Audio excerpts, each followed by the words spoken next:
Bienvenidas. Esto es Feminismos en Plural.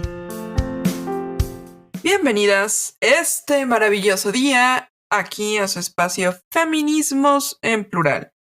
Aquí la que habla es Liliana. Acá quien habla es Fernanda. Y pues bueno, primero que nada agradecerles otra vez que nos estén escuchando. Y bueno, a tema. ¿De qué vamos a hablar el día de hoy? El día de hoy vámonos con algo un poquito más burocrático, es decir, con las burócratas y con todo este juego que se da dentro de las instituciones. ¿Por qué? Pues porque nos interesa saber qué está pasando también de aquel lado de las instituciones, de los gobiernos, etcétera, etcétera, etcétera. Entonces, ¿qué onda, Fer? Cuéntanos un poquito quiénes son, qué es este feminismo desde las instituciones o este feminismo institucional o como no sé. Para empezar, ¿qué es? Un gusto como siempre, amable auditorio, estar con ustedes esta tarde, esta noche, este día, a la hora que ustedes gusten, aquí estamos nosotras. Primero, hay que entender que la inserción de la mujer en los espacios públicos ha sido paulatina, se ha derivado de muchas luchas feministas y de muchas crisis económicas y de muchos desafíos que las mujeres hemos decidido afrontar para abrir brecha a las que vienen atrás de nosotros. Entonces, las femócratas son las mujeres que trabajan en la administración pública, en el poder legislativo, en el poder ejecutivo, inclusive en el poder judicial, y trabajan para abrir caminos institucionales, ampliar nuestro marco de derechos humanos como mujeres que somos, y también para impulsar agendas de género. Ahora, suena muy bonito, suena hasta esperanzador. Sin embargo, muchas veces, como cualquier ser humano inmerso en la política, a veces estas mujeres se tienen que fletar retos que desde la ciudadanía no alcanzamos a visualizar, porque no sabemos cómo funcionan las dinámicas al interior de un gobierno o de una institución. Entonces, las femócratas lo que hacen son modificar o generar iniciativas de leyes, impulsar cambios en programas estratégicos y generar acciones de política pública. Todo esto suena muy técnico, pero básicamente lo que buscan es dar mayores beneficios a la mayor cantidad de mujeres desde las reglas, desde las instituciones y desde el gradualismo. O sea, una cosita pequeña a la vez que a lo largo del tiempo se va cimentando y se va construyendo a partir de ahí. Yo no he sido funcionaria pública todavía, ¿no? Pero conocemos personas que sí lo han sido, ¿no? Y de verdad que a veces parecía súper frustrante la chamba que se tienen que fletar, porque es de verdad enfrentarse a los techos de cristal, a los suelos pegajosos, enfrentarse al machismo burocrático todos los días y no rendirse, porque implica también tener el coraje y el valor suficiente para que desde ahí se impulsen los cambios. Es evidente que también, pues desde afuera se puede juzgar, pero creo que es importante ir conociendo sus alcances, ¿no? De estas mujeres. Bueno, desde tu experiencia, estimada Liliana, ¿cómo se vive en el servicio público el feminismo? Es una, no voy a decir la palabra tortura, suena feo, pero es reverendamente complejo, porque juegan demasiadas cosas al mismo tiempo y todas se encontronan. Vamos a suponer que no hay todo eso que dijiste que sí hay, que pues como sabemos los techos de cristal y bla, bla, bla, bla. Pero hay otro asunto que nadie sabe, nadie supo, y es la terrible historia de la burocracia mexicana, las leyes y todo lo que no se puede hacer. Es decir, o sea, el funcionario está tan atado de manos que su capacidad de acción es mínima, es decir, su capacidad de toma de acciones es mínima y la carga de responsabilidad es brutal. ¿Esto qué ¿qué significa esto? O sea, quiere decir que la capacidad de una persona de tomar una decisión es chiquitita, pero si se equivoca, oh santo señor, puede acabar hasta en la cárcel. Y se tiene que jugar con esa mínima pequeña pedacito de libertad que se tiene ante, por ejemplo, reglas de operación, que el presupuesto que alguien ya designó, etcétera, etcétera, etcétera, para lograr mover algo. Y ese algo es tan chiquito, tan pequeño, que de repente pareciera insignificante. Pero sí aprendí una cosa interesante. Quiere decir que por más chiquito, por más insignificante que sea, a veces le cambias la vida a una sola persona. Y neta que esa única persona a la que le cambias la vida, esa única persona a la que llegas, a la que ayudas, pues puede marcar la diferencia para ti, ¿no? Es decir, te hace el día, usted hace la chamba. Y en términos de género, pues es lo mismo. E inclusive es como 20 veces peor.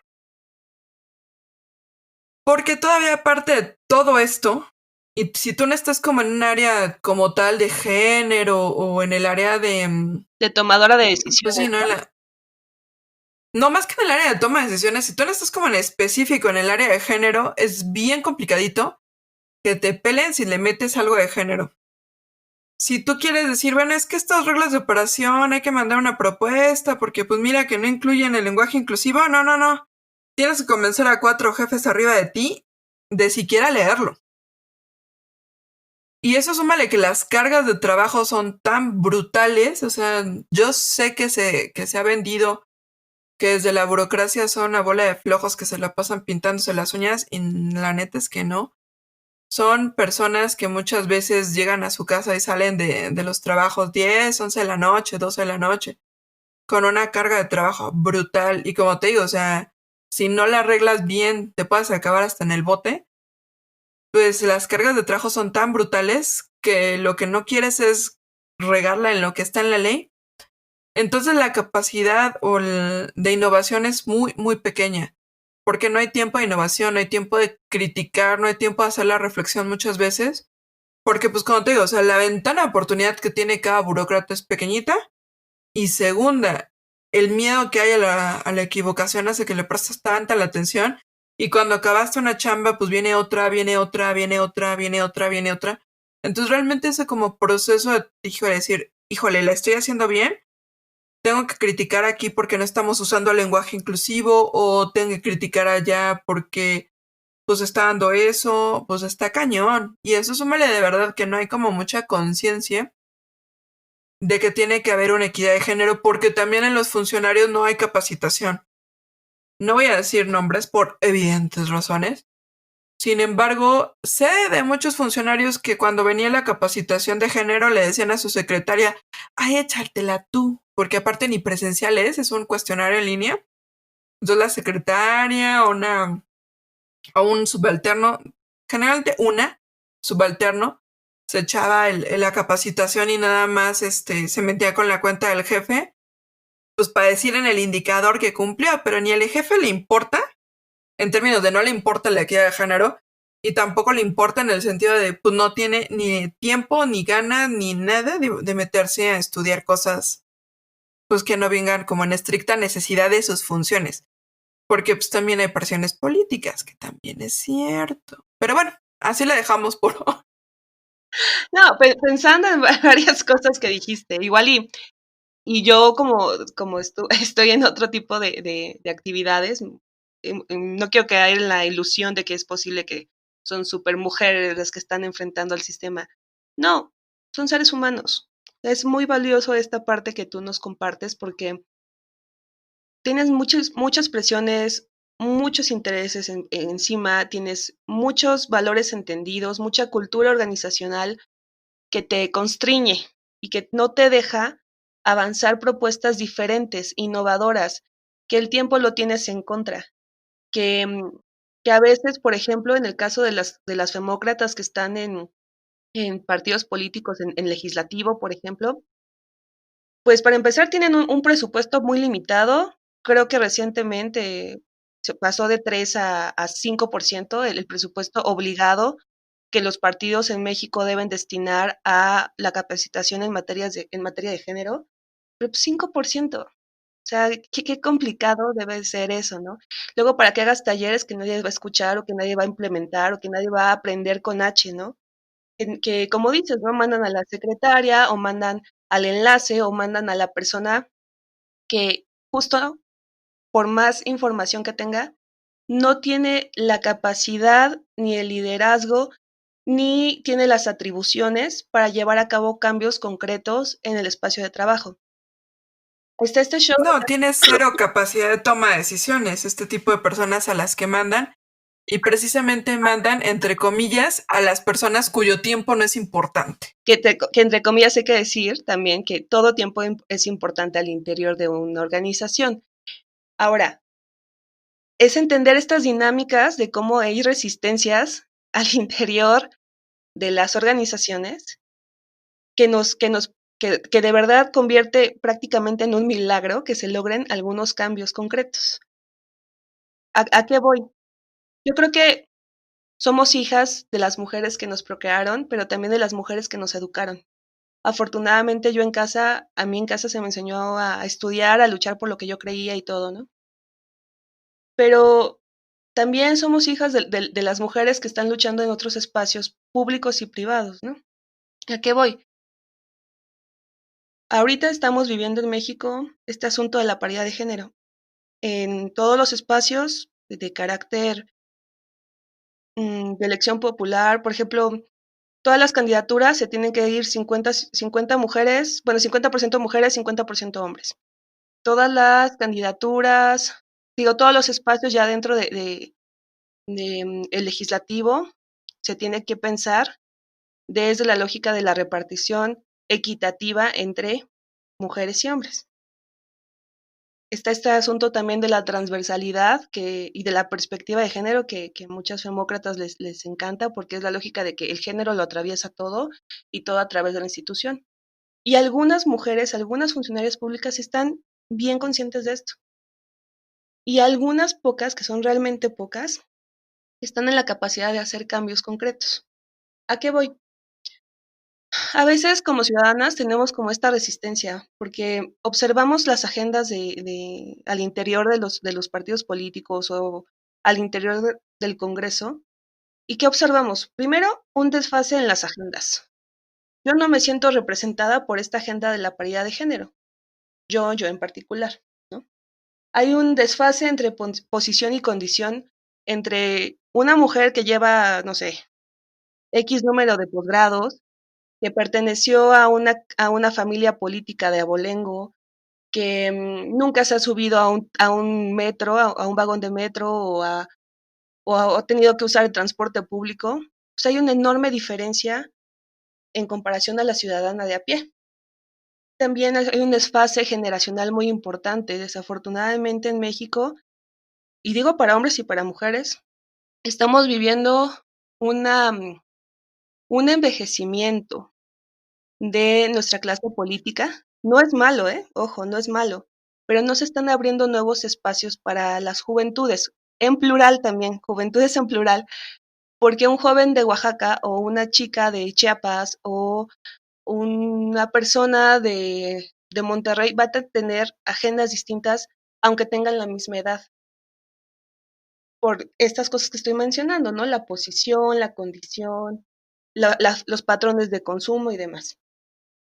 ¿Cómo a partir de todo esto se puede construir? Tenemos nuestras resistencias, tenemos nuestra iniciativa, tenemos los intereses que están alrededor de nosotras. ¿Es posible construir algo? Yo creo que sí. Han salido leyes, sobre todo en materia de derechos humanos, que son muy importantes, porque igual y dices, bueno, en México es muy difícil lograr la justicia, ¿no? Pero por lo menos hay un marco legal que antes no existía, que te permite llevar a tribunales y aunque te tardes años y lo tengas que llevar a la orden internacional, puedes llegar a generar cambios. Por ejemplo, lo que ocurrió con el caso algodonero, ¿no? De los lamentables feminicidios, ¿no? Que ocurrieron en Chihuahua en los años 90. Entonces, sí, la sensibilización a veces parece letra muerta y la capacitación se está concentrando en espacios donde no dan suficiente. Y no hay realmente un acompañamiento por parte de los MPs cuando las víctimas, en mi caso, en alguna ocasión tuve que acudir a un MP para intentar hacer una declaración de hechos y pues básicamente tienes que llegar desangrándote o literal tu cuerpo tiene que llegar para que se den cuenta de que había un problema de origen, ¿no? Sí, todo esto está muy mal. Sin embargo, no hay que dejar de entender que hay algunas mujeres que se están moviendo dentro de las instituciones y dentro de las instituciones, a pesar de todos estos caos y estos problemas que se están generando, se están generando también oportunidades para mejorar la atención en el servicio.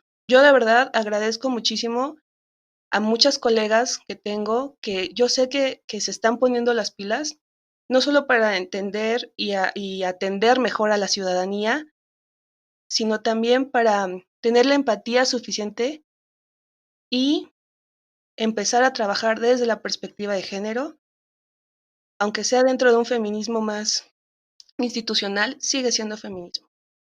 Pero es que también este tipo de mujeres, desgraciada o afortunadamente, les ha costado y les ha costado demasiado entender y tener las posiciones que tienen.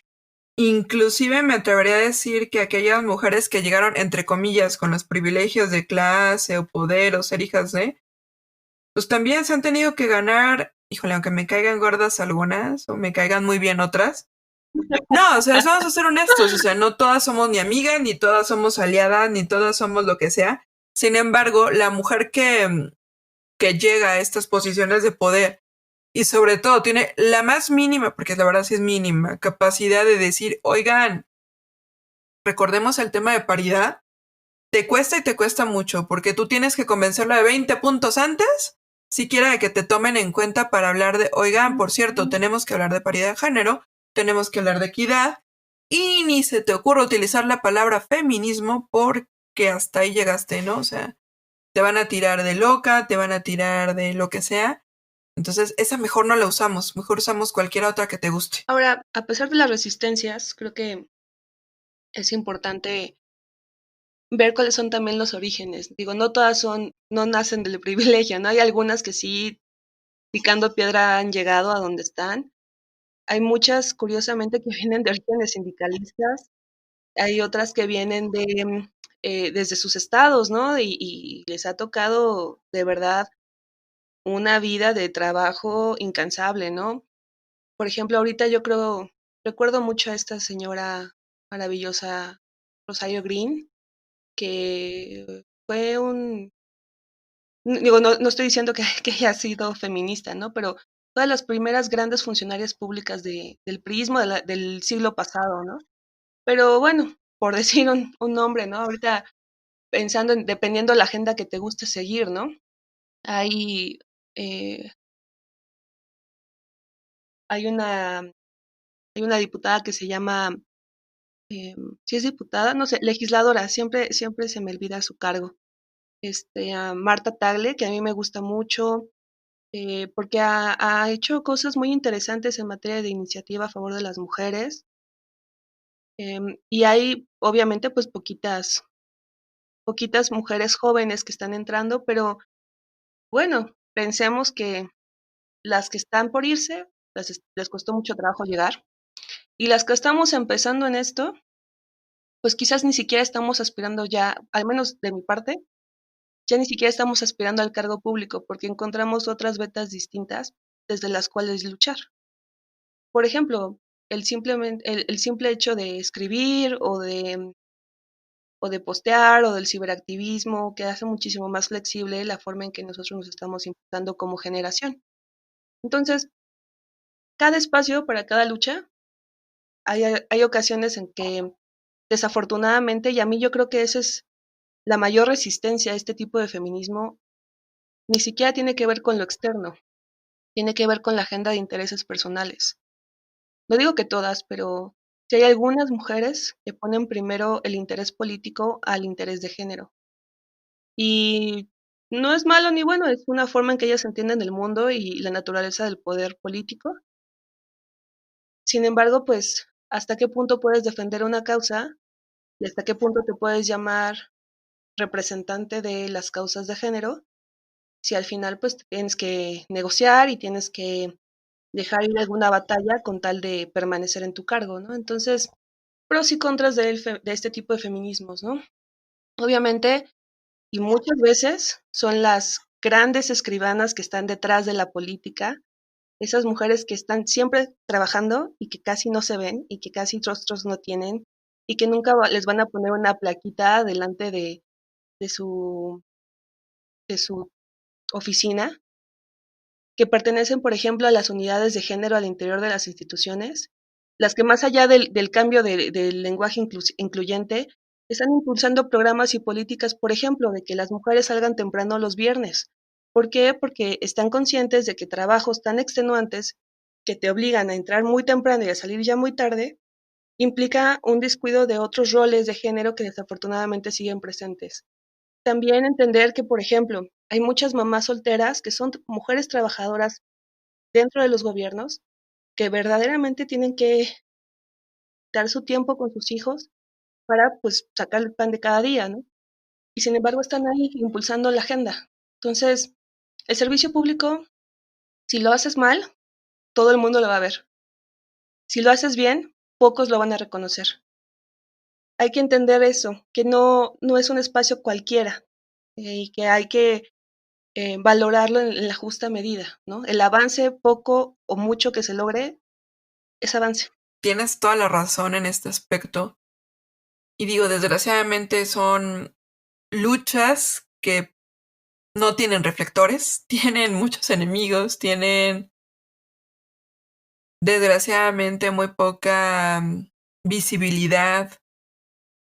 Y digo muchos enemigos porque se les critica de dentro, se les critica de fuera, y me atrevería a decir que en el dentro, inclusive es hasta en la propia conciencia de las funcionarias, porque no lo sé, pensemos un momento en una que tiene que priorizar la agenda de tu jefe llamado desde presidente hasta mi director de área, porque pues todos tienen bonitas agendas políticas que pues, no era el caso, ¿no? Y hay muchas chavas o muchas mujeres que están ahí quedando la lucha, que también tienen que decir, bueno, ok, puedo impulsar algo. Sin embargo, si lo hago, puede que me cueste la chamba o que no me dejen avanzar, porque pues primero es la agenda de mi jefe. Y suponiendo que dices, ok, bueno, primero es la agenda de mi jefe y tú te quedas pensando, o se quedan pensando, ¿no? ¿Qué hacer? Una, ponen en riesgo muchas veces el sustento de la familia, que como dices, muchas son madres solteras, que de su salario depende una familia, etcétera, etcétera. Sin contar pues toda la demás, ¿no? Prestaciones y todo que tan importantes para el sustento de la familia y de tantos empleos que hay en el servicio público. Pero la otra, vamos a suponer que también hay una carga social que también te dice, ok, no puedo dar el gran avance, pero a lo mejor puedo poner un granito de arena si me callo y me cuadro, ¿no?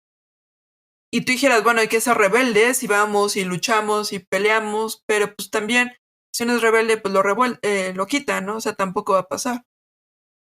Yo creo que el servicio público y ser feminista dentro de las instituciones es una talacha hormiga que muy poquito se nota, o sea, van de polvito en polvito, pero pues al final del día cuesta mucho lo que hay, ¿no? Y se derrumba demasiado fácil. A mí me gustaría quedarme con esta parte, ¿no? De entender que hay mujeres en diferentes espacios que están dando la lucha y que de verdad se la están jugando, ¿no? Yo no digo que o sea, que en cuanto llegues a una institución, llegues y traigas tu super mega agenda. No.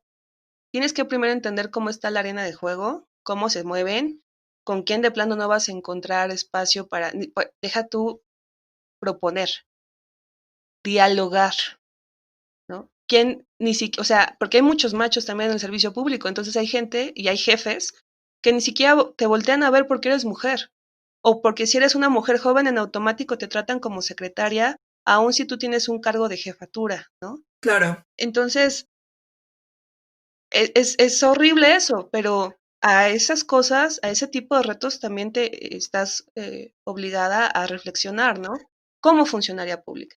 En el caso de las analistas, gabinetes, asesoras, que es un poco más como mío, em, sí te puedo decir que a veces hay pequeños espacios donde puedes meter, sobre todo en cuestiones de discurso, sobre todo en cuestiones de análisis de proyectos, sobre todo en cuestiones de propuesta para alguna plataforma política, impulsar algunos proyectos. Eso es la parte de análisis. Ya la parte de implementación, esa es otra parte. Y luego, obviamente, llega la parte de evaluación que dices, bueno, estamos hablando en este momento de poderes, digamos, de diseño y poderes de implementación. Pero en la parte ya de justicia es otro boleto completamente distinto, que también nuestras abogadas mexicanas están haciendo mucho trabajo y mucha talacha para hacer justicia con perspectiva de género. Yo creo que es el poder que menos se ha reformado en su interior en este aspecto, pero que dependerá de nosotras y dependerá de nosotras como ciudadanas y dependerá de las demócratas como parte de las instituciones que nuestra realidad vaya cambiando. Yo creo que igual me quedo con esta idea de que pues habrá que haber como cambios, habrá que tenerlos, habrá que apoyarlos. Y nos queda como a todos también hacer como esta parte de, pues de nuestra talacha, porque también, vamos a decirlo así, fuera de las instituciones, nos toca el presionar como por lo menos para que a los funcionarios públicos de altísimo nivel se les ocurra que hay algo en la agenda llamado no queremos que nos maten, por ejemplo. Queremos no feminicidios, por ejemplo. Y entonces ahora sí voltear a decir, bueno, ¿quién está dentro de la institución proponiendo algo? Y entonces a estas personas pues darles tantito más espacio para decir, hacer o mover tantito más un engranaje. O por lo menos escucharnos, ¿no? Porque también, o sea, era como decíamos en otro, en otro programa, no todo lo que viene del gobierno está jodido, o sea, así no funciona. Ni todo lo que viene de la ciudadanía tiene que darse por los mismos métodos de siempre. Simplemente es entender que dentro, dentro de la trinchera del gobierno hay gente que está haciendo algo. Y hay chavas bien capaces, bien formadas, bien capacitadas dentro de la lógica de género, pero también sensibles, empáticas, proactivas y dispuestas a defender la agenda que nos involucra a todas y nos puede beneficiar a todas. Entonces, yo me quedo, por ejemplo, con grandes amigas y con grandes colegas que conocí en Flaxo. Es una facultad que nos, en lo personal me dio la oportunidad de conocer a grandes servidoras públicas, sin importar el color del partido, ojo, sin importar el color del partido, que estaban dispuestas a impulsar este tipo de medidas.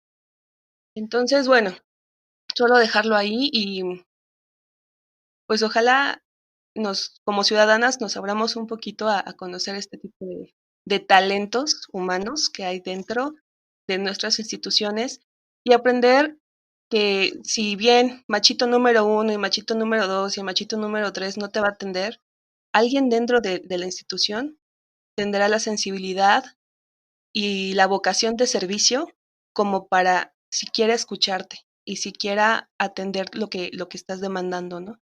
No digo que va a ser fácil, no digo que este diálogo es sencillo para nada. Créanme que cuesta mucho trabajo inclusive abrir esos espacios. Claro, y yo, Pero una vez abiertos hay que defenderlos hasta el final. claro, yo nada más me quedo con una bonita reflexión. Cuando ustedes vayan a ejercer su bonito poder de voto y critiquen y vean, yo nada más así les voy a dar como un tip. Fíjense en las fotografías que suben nuestros amables funcionarios y vean quién siquiera tiene mujeres sentadas en la fotografía y en qué posición las ponen. Y ahí la dejamos. Voy a despedir esta situación con esta bonita plática, con esta reflexión. Y me quedo con la esperanza de que tenemos ya semillas ahí metidas. No son semillas tan radicales, pero son semillas que si nosotros nutrimos van a germinar. Y van a germinar en una verdadera cuestión de política de género y van a generar en crear un México mucho más feminista, mucho más inclusivo y pues el que todos queremos y soñamos, ¿no? Y bueno, esto aplica para todos los países. Evidentemente estamos platicándolo ahorita desde la versión México porque pues es la que conocemos, pero estoy 100% segura que si la cambiamos y borramos todo lo que dice México y le ponemos el nombre Colombia o le ponemos el nombre Argentina, o le ponemos el nombre Chile o España, al que se les ocurra, tampoco va a variar tanto. Entonces, pues aquí nos quedamos. Un saludote, un gustazo. Un abrazo, un beso, abrazo, apapacho. Esta es Liliana y hasta la próxima. Hasta la próxima. Saludos desde México. Gracias por escucharnos. Hasta la próxima semana. Síguenos en nuestras redes sociales, Facebook, Twitter, YouTube e Instagram.